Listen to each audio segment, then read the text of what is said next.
በትግራይ ክልል መፈንቅለ መንግስት ተደረገ።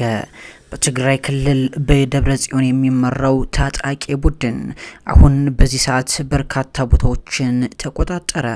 በመቀሌ ከተማ የተደረገውን መፈንቅለ መንግስት ተከትሎ ጌታቸው ረዳ ወደ አዲስ አበባ መሸሹንም ለማረጋገጥ ተችሏል። በትግራይ ክልልም ከፍተኛ ውጥረት ነግሷል። የሬዲዮ መገናኛ ጣቢያውን የህወሓት ታጣቂዎች ሙሉ ለሙሉ ተቆጣጥረውታል።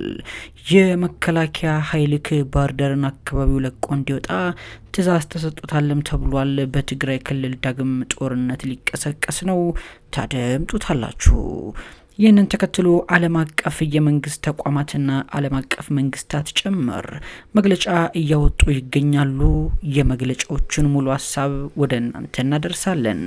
አክብሮታዊ ሰላምታችን በያላችሁበት ይድረሳችሁ የዚህ ሚዲያ ተከታታዮችና አድማጮቻችን በሙሉ። እነሆ ለሰዓቱ የመራረጥኳቸውን መረጃዎች ወደ እናንተ አደርሳለሁ። እስከ ዜናው ማብቂያ ድረስ ቆይታችሁን ከኛ ጋር አድርጉ እያልኩኝ አዶኒ ኒውስን ሰብስክራይብ ስታደርጉና የደወል ምልክቷን ስትጫኑ በርከት ያሉ መረጃዎችን ታደምጣላችሁ፣ ፈጣን ጉዳዮችን ትሰማላችሁ። ሰናይ ቆይታን ተመኘው።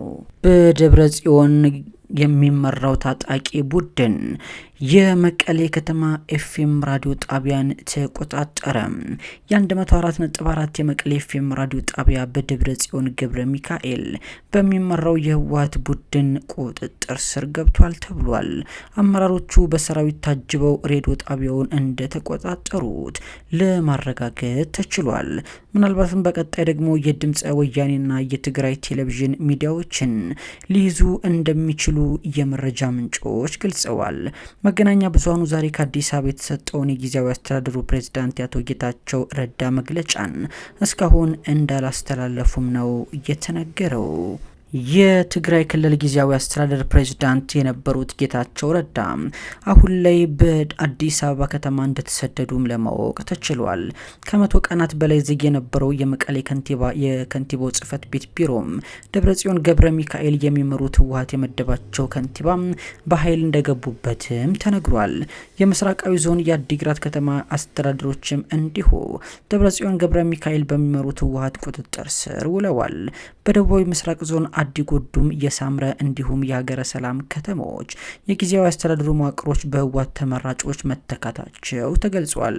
ጉባኤ ያካሄደው ህወሓት የሾማቸው የመቀሌ ከንቲባ ረዳኢ በርሄ የምስራቃዊ ዞን ዋና አስተዳዳሪ ፍስሐ ኃይላይ ዛሬ መጋቢት 4 ቀን በህዝብ ታጅበው ወደ የጽህፈት ቤቶቻቸው መግባታቸው ነው የተነገረው።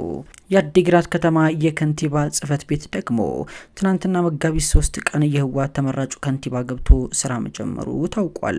ድርጊቱን ያወገዙት በጊዜው አስተዳደሩ የተሾሙ የመቀሌ ከንቲባ ብርሃነ ገብረ ኢየሱስና የምስራቃዊ ዞን ዋና አስተዳዳሪ ሰለሞን ትኩአ ህገወጥ ተግባሩ የፕሪቶሪያ የሰላም ውል የሚጻረር በመሆኑ ከማውገዝ ባለፈ እስከ መጨረሻው እንደሚታገሉት በመግለጽ ወጣቱ ከግጭት ርቆ ተደራጅቶ እንዲታገል መልእክት አስተላልፈዋል።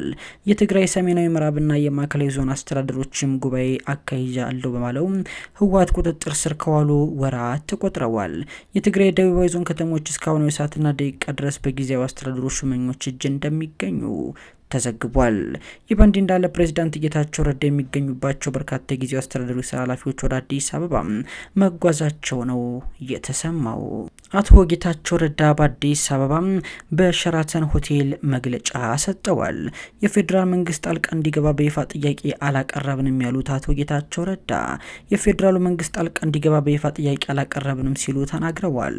ክልሉ ላይ የህግ ተቀባይነት ያጡና ከጦርነት ትርፍ እናገኛለን የሚሉ እንዲሁም በጥቅም የተሳሰሩ የተወሰኑ የህወሓት አንጃዎች የተወሰኑ ከፍተኛ መኮንኖችን በመያዝ ክልሉን አደጋ ላይ እየከተቱ ነው ሲሉ ገልጸዋል።